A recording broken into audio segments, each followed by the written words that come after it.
জুলাই আন্দোলনে আমি কখনোই মাস্টার মাইন্ড হিসেবে দেখি না।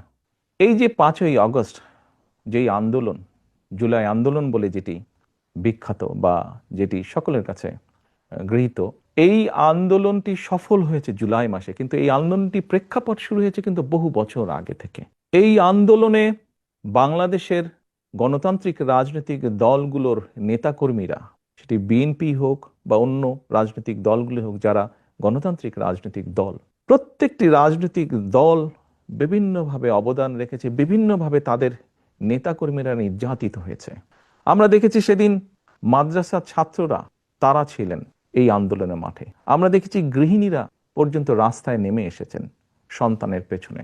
আমরা দেখেছি কৃষক, শ্রমিক, সিএনজি চালক, ছোট দোকান কর্মচারী বা দোকান মালিক থেকে আরম্ভ করে গার্মেন্টস কর্মী থেকে আরম্ভ করে তারা নেমে এসেছিলেন। আমরা দেখেছিলাম সামরিক বাহিনীর অবসরপ্রাপ্ত কর্মকর্তা কর্মচারীরা নেমে এসেছিলেন এই আন্দোলনে। এমন অনেক সাংবাদিক যারা স্বৈরাচারের অত্যাচারে নির্যাতিত হয়ে দেশ থেকে বাইরে চলে যেতে বাধ্য হয়েছিলেন, তারা সম্পৃক্ত হয়েছিলেন এই আন্দোলনে। কাজী কারো ভূমিকাকে আমরা ছোট করে দেখতে চাই না, খাটো করে দেখতে চাই না। আমি বিশ্বাস করি দৃঢ়ভাবে সমাজের দল মত নির্বিশেষে, শ্রেণী বিন্যাস নির্বিশেষে প্রত্যেকটি মানুষের অবদান আছে। এই আন্দোলন ছিল বাংলাদেশের জনগণের আন্দোলন, যারা গণতন্ত্রে বিশ্বাস করে।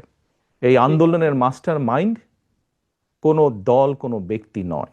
এই আন্দোলনের মাস্টার মাইন্ড বাংলাদেশের গণতান্ত্রিক জনগণ।